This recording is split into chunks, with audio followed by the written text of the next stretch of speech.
Hello everyone, I'm Troy Dodds and welcome to the On The Record podcast presented by the Western Weekender. On this podcast I'm joined by special guests who all have such great stories to tell about Penrith and the role they've played in our city. Today my special guest is Greg Alexander, a name synonymous with rugby league in our city. Brandy captained Penrith to its first premiership in 1991 and post-retirement has enjoyed a successful media career. Greg, thanks for joining us. Troy, good to chat. Well, Brandy, the question we always ask to kick off the podcast, where were you born and where did you grow up? Oh, yeah. Gee, we moved around a fair bit. We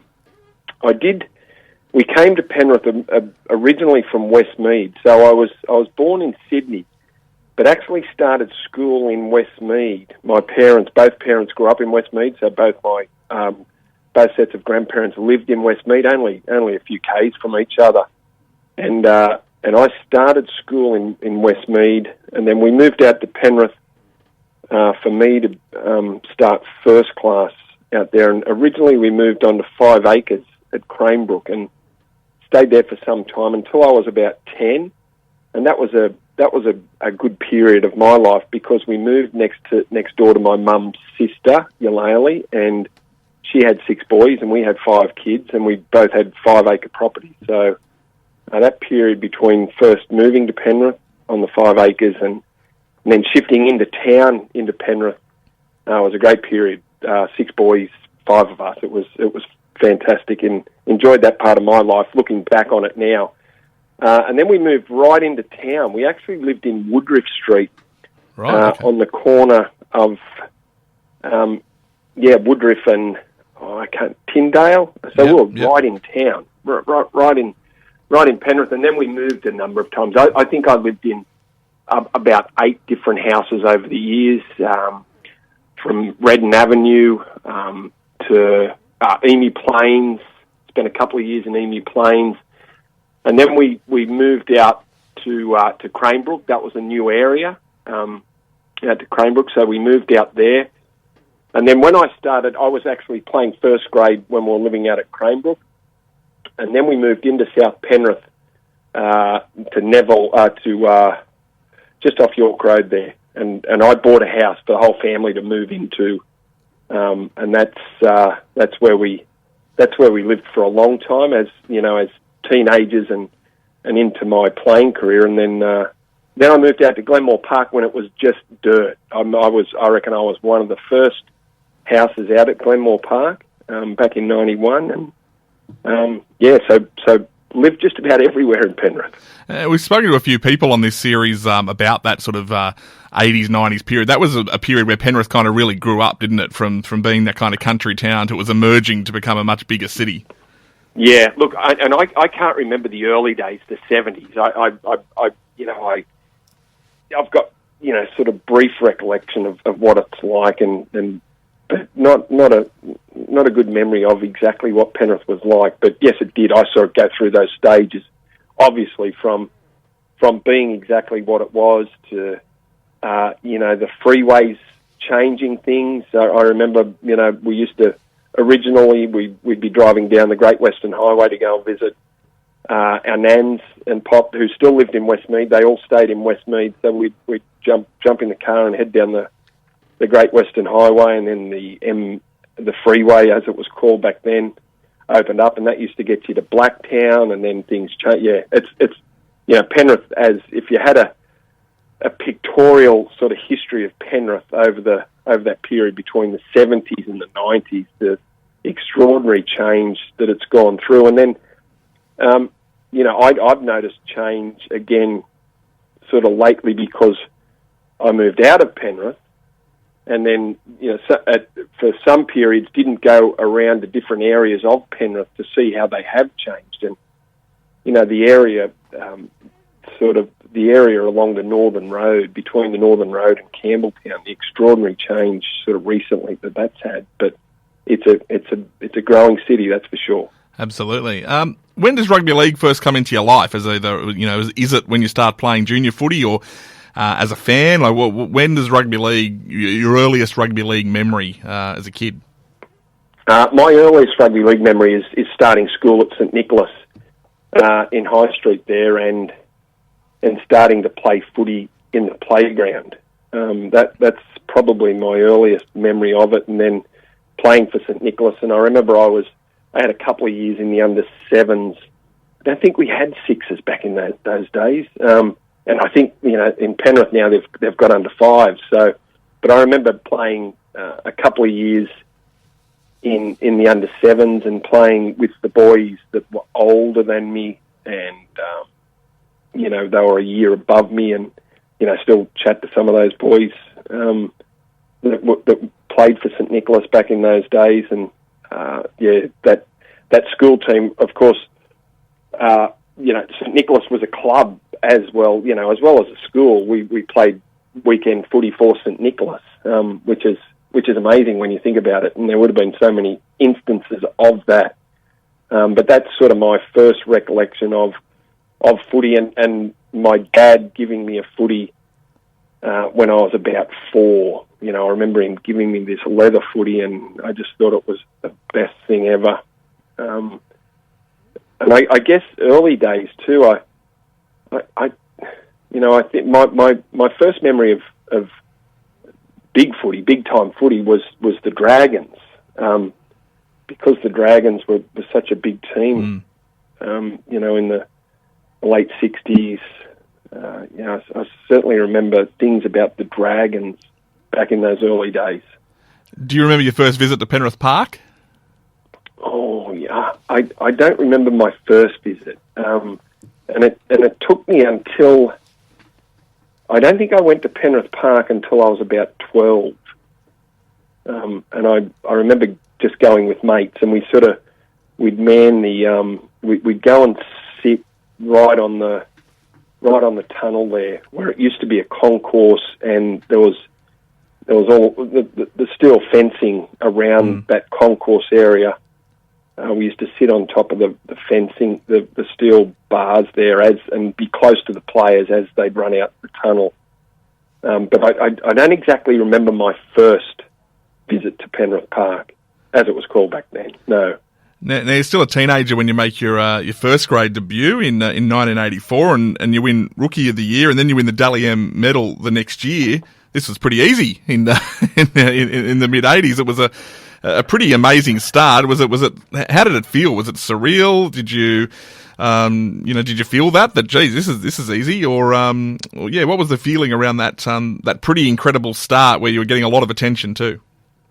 Yeah, I guess that made it surreal. Even though I wasn't sort of, I got a bit of attention through schoolboy footy, and so it wasn't. I wasn't hit between the eyes with that attention, but certainly, I never in my wildest dreams thought that I would start, playing first grade and make a mark as early as I did. You look up to these players, and they're like they're like gods, and all of a sudden you're playing against them. I think it's a little bit different these days. Like, the progression and the saturation of footy isn't like it. It's so much that I think young players these days tread that path a little bit more confidently. Whereas I thought, oh my God, I'm playing first grade, and it was such a nerve-wracking moment. But to have the seasons that I did in the first couple of years, that surreal's a good word to sum it up. It was like going through a dream period where you wondered if it was really happening. And I imagine also surreal is the fact that it's pretty early in your career that you start going on Kangaroo tours. So all of a sudden the kid from Penrith is off to all sorts of places around the world. That must have been a pretty daunting experience as well, I can imagine, and help you grow up, I'm guessing. Not daunting. No, it was so exciting to make it, because Kangaroo tours were, I thought, the pinnacle. I guess playing a test, in Australia, being picked in that 1 to 15 or whatever it was, how many reserves we had in those days, was probably a bigger mark. But in terms of rugby league experience, the experience to be gained, going away with players that you played against, that you didn't really know that well, it was more excitement than I thought. Wow, this is like, you know, what a first 3 years I had playing the game, and I suppose I was a little bit fortunate to get on that '86 Kangaroo tour.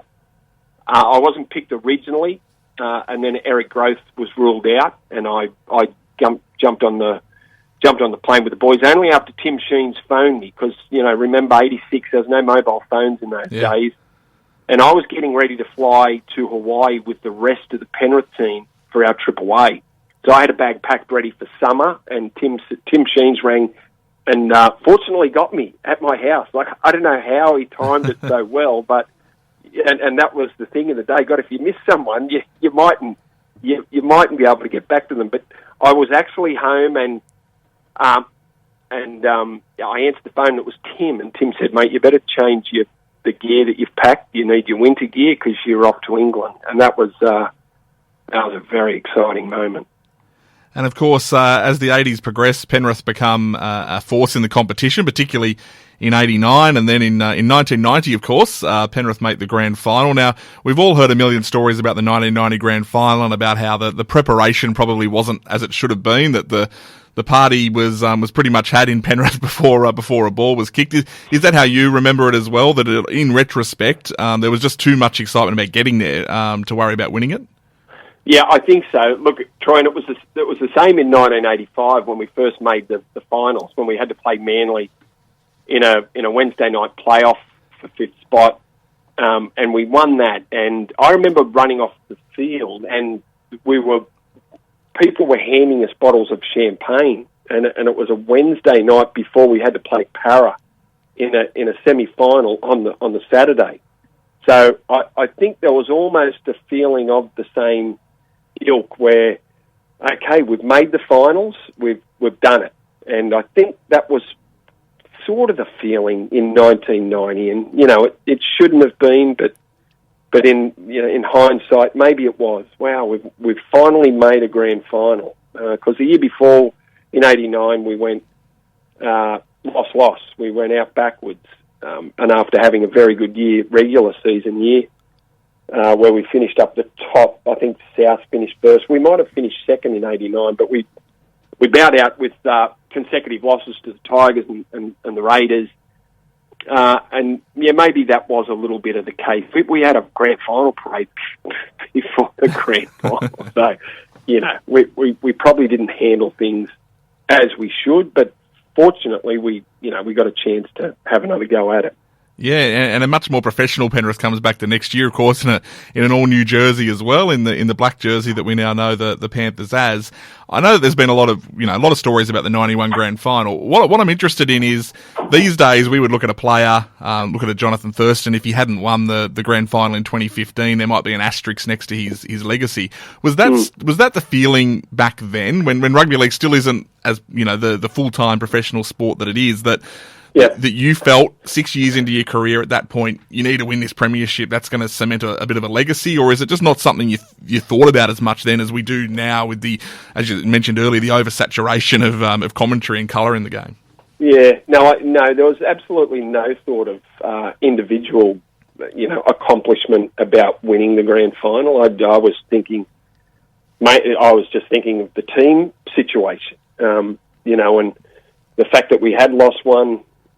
You know, and that was a line used back then too. You got to lose one to win one, and I certainly used that last year as well with our boys coming into the grand final. But you know, we'd actually lost 2 pre-season grand finals. You know, people forget that we used to play a pre-season competition, and we lost those 2 years. We lost 90. I think Brisbane beat us in 90. Canberra might have beat us in 91. So we.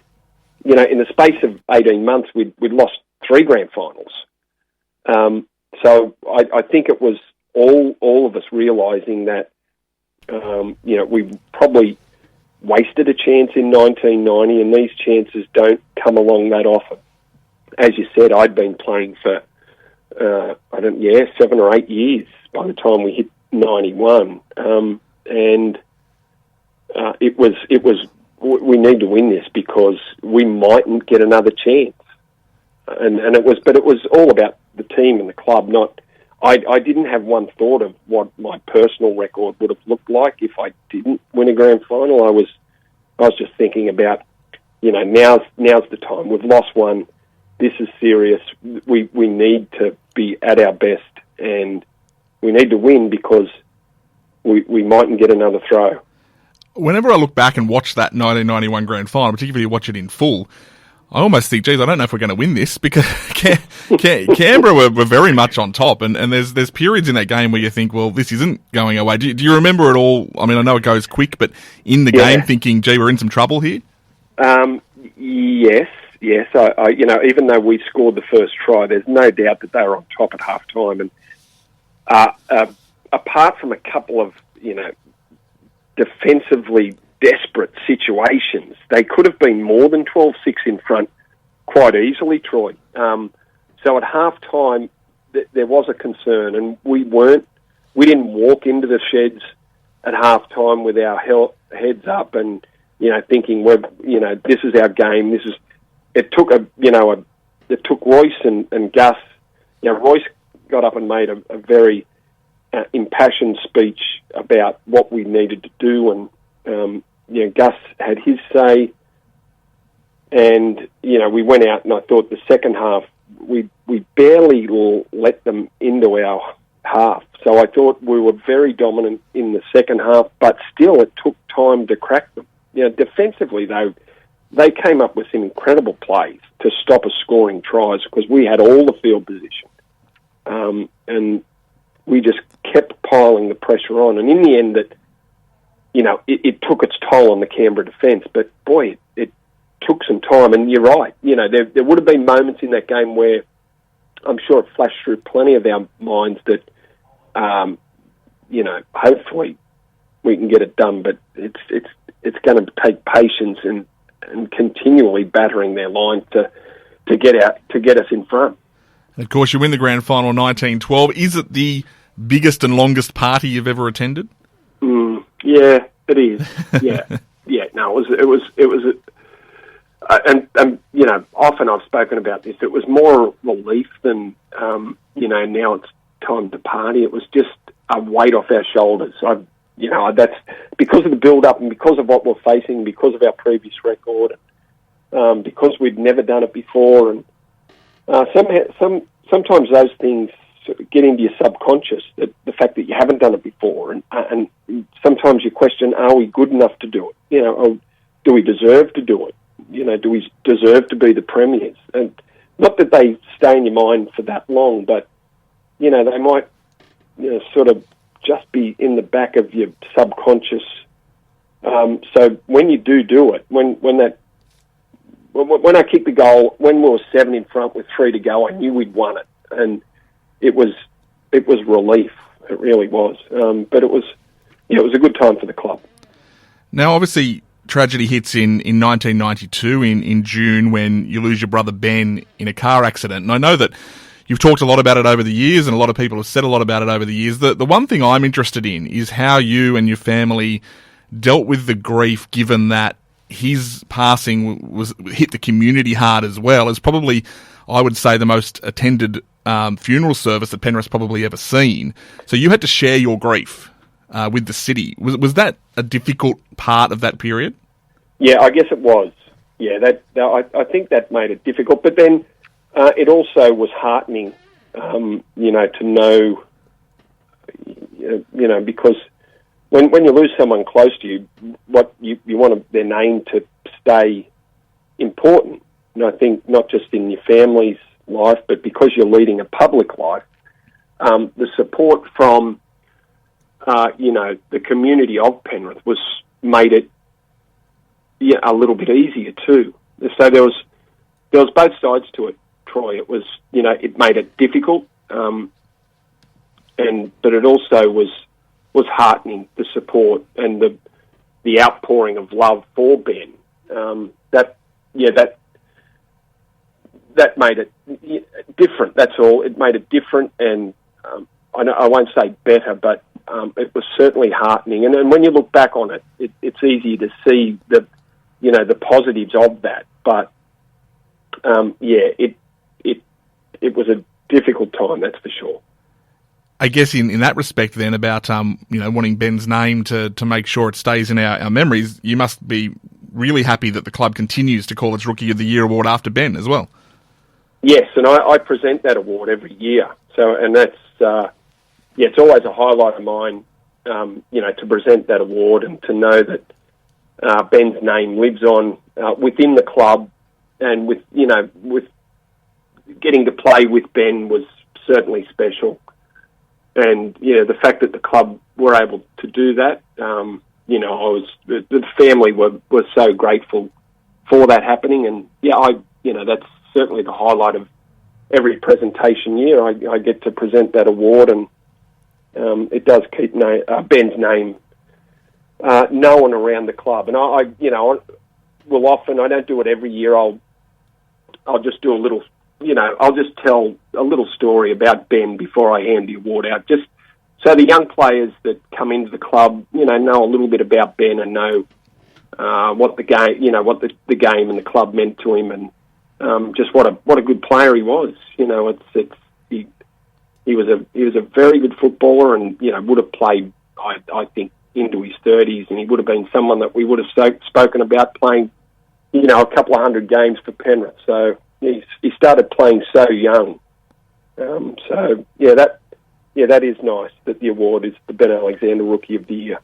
And that period obviously changes for you and for the club and for so many people. I'm guessing the next few years was something of a blur. I know you end up leaving Penrith at the end of 1994, but of course you played, for the club through 93, the back end of 92 and then 94. Obviously a difficult period because, as I said, everything had changed. The whole road of where things were going changed completely. Yeah, I think, football had been like just my only thing in life. And during that period, football lost its priority. And it's such a hard game to play when you don't wake up every morning wanting to train, wanting to play. So it was a battle. And, that's the reason I left Penrith. I didn't leave Penrith for any other reason than to just change life a bit and hopefully, rediscover, some of the things that, life had changed for me. And obviously the priority there was football. So Tanya and I moved to New Zealand, and it was probably the best thing I could do. I just thought, well, where can I start afresh? Where can I get right away from what I've been going through over the last 3 or 4 years? And it had nothing to do with anyone but me, but how I was feeling. And the 2 years in Auckland were terrific. And then to get a chance to come back to Penrith, that's something that I never thought I'd do. And it was certainly the best thing that I could do. And that was in the Super League period, of course. The 1997 season is when you come back. And this is when money is being thrown around everywhere. Was that the case for you as well? Was suddenly rugby league players seeing, paychecks that they'd never seen before? Were you in that boat? Yes and no. Yes, I was. I was we seemed to be the forgotten ones over in New Zealand when it came to the money being thrown about. But, I was just happy that I get back to Penrith, because I was coming back to Penrith anyway. So to get back to Penrith, and I remember Royce rang me. He said, Royce was the coach at the time, and he said, mate, what are you going to do? And I said, look, I've got another year here at the Warriors. So I'd re-signed extended for another year at the Warriors to make it 3 years there. But when Royce rang me and he said, mate, what? He said, I want you to come back and play halfback. I said, I'm in. So I went to the Warriors and I said, look, I've got an opportunity now. I was going back to Penrith at the end of the 3 years. Do you mind if I go back at the end of 2 years? And they said, no, not at all. So to go back and play Penrith for another 3 years was just something that I wasn't considering when I first left, but it was such a good thing to do.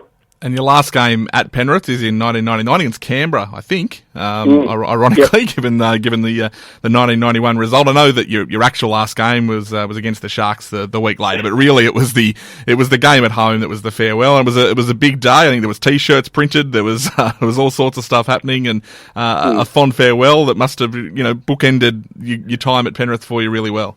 Yeah, it did. That was a great day, and the day wouldn't have been the same unless we won. We had to win, Troy. We had to beat Canberra, and we did that.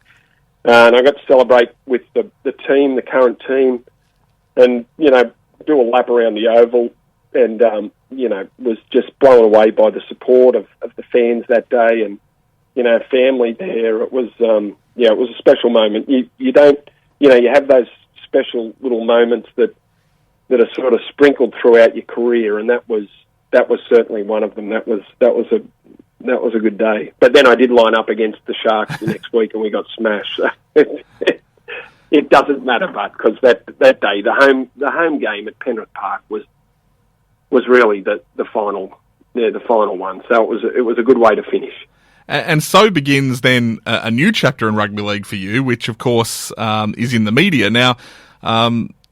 I don't know about yourself, but I think that most people wouldn't have predicted a media career for you. But where did that come about? How did it come about? And was it something that you were chasing? No, I wasn't chasing it. And I remember I texted a couple of people that were close to the game and were well respected, and might have had a phone call with one or two as well. Sort of just sounding them out, and I sort of raised the media, even though I wasn't really thinking about it. I bought a concrete truck off Western Suburbs Concrete, Mini Crete, little mini truck there, the year I retired. And I thought, well, that might be a good thing to do. Drive the truck, maybe do a little bit of coaching with the Panthers. And then Tuyui did an outside broadcast at Panthers late in the year in 1999, so the year I retired. And the concrete truck was ready to go. And my wife said, why don't you go down and see that nice man, John Brennan, who used to call you Commonwealth Bank Cup games, and see if you can just sound him out and see what he says. So reluctantly, I went down to the club, and I think Tan had to push me out of the car and say, go and ask him if there's a job going. Anyway, I went into the club and I spoke to John. And John said, yeah, absolutely, Greg. We'll get you working with Ray Hadley on the continuous call team. He said, we'll get you into the semi-finals. So, I did some work with Ray in the continuous call team that year in 99, and then started working the following year. So it sort of started there, Troy. And, by 2001, I started with Fox. And that's it. I was at TUE for a long time. Yeah, and there's an interesting period there about TUE as well, of course, because the TUE lose the rights, I think, in 2003, and you had a pretty big decision to make because there was obviously a few jumping ship over to 2GB, prior to Ray and the crew going over there when they lost the rights. What was your call around that period? And there was some very much some to and fro in sports radio at that time. Yeah, it was, and I think it was 2001, 2000. Mate, we did the continuous call team for 2 years, so maybe it was 2000, 2001. At the end of 01, they decided to. GB got the rights. UE missed out. Continued to miss out because they didn't have them in. When I got there, we weren't calling games. In 2000, in 2001, we were just doing the show. No one was at the grounds. And then they did make the move, and I think John Singleton got Ray across there, and he took the whole team, and I was going, and then TUE said, look, we've got the sports show here. Do you want to do the sports show, which is nightly? And I said, yeah, that'd be great. So I stayed at TUE and continued to do that sports show, did a little bit of weekend work, then Fox, then I was doing some Fox work, and I stayed at TUE for about 12 or 13 years and continued to do the sports show with Pete Bosley and Johnny Gibbs and Andrew Voss. And, then then footy started Fox was getting busy, and there was a couple of seasons where it was Thursday, Friday, Saturday, Sunday, and Monday. Yes. So I gave up the radio and just focused on Fox Sports for quite some time. Because you and Warren Smith essentially become the voice of Monday Night Football there for a long period of time. We did. I think Monday Night Footy went for 10 years, and I was on it for the 10 years. I think I was hosting early days, and then went out to call with Woz, and did it and Laurie did it for 10 years. Now, of course, you're still on Fox League now, who, of course, cover every game every weekend. So it's very much a 24-hour rugby league channel. I'm interested, though, for you. Like, you obviously, you offer an experienced voice to that team, but every year more players retire and more players are chasing media careers. Is it do you often look over your shoulder and go, "Gee, he's pretty good. I might be in trouble here at some point"? You do every now and then. There's no doubt about that. But then the older you get, you think, well, they do need an old bloke around sometimes, don't they? So you're right, but I've been blessed, to be doing that for as long as I have, and I'd love to continue doing it for as long as I can, or for as long as Fox want me. But there's some good young talent coming through. That's for sure. And every year, you're right. Every year, players retire, and great players retire, and whether if they're not getting into coaching or that part of the game, they want to get into the media. So it's a competitive little business.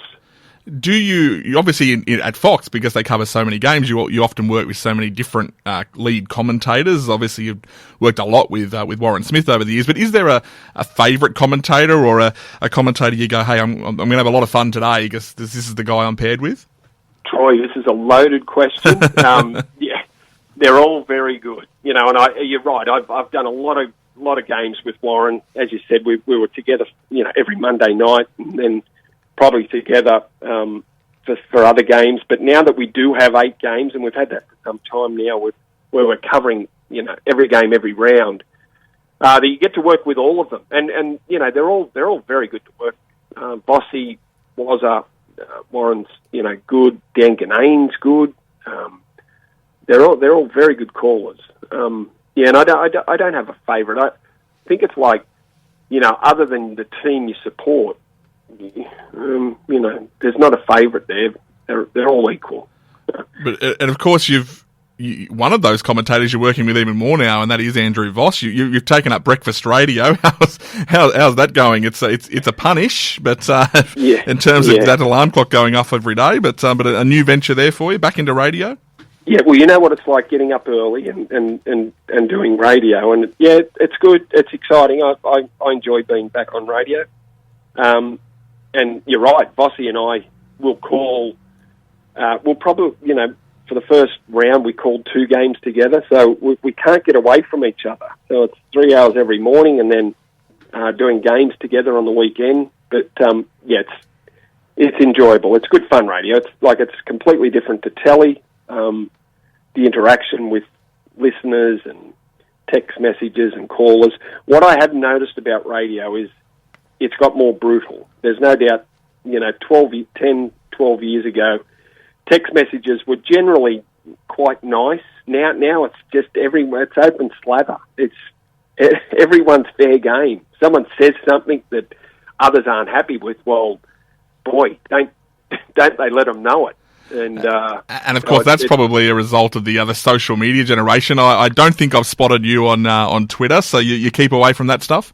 Yeah, I just haven't been into it. I think early days it just, and I guess social media has changed over the years, and I think early days with people letting you know what they were eating for breakfast, and I just sort of never grabbed me early, and people were saying, look, it's a fantastic vehicle for information, and I sort of thought, well, yeah, it might be, but to trawl through everything that comes around a good bit of information, I just thought I haven't got time to do it, and it's distracting, and the way it's going now, good luck. Good luck on social media.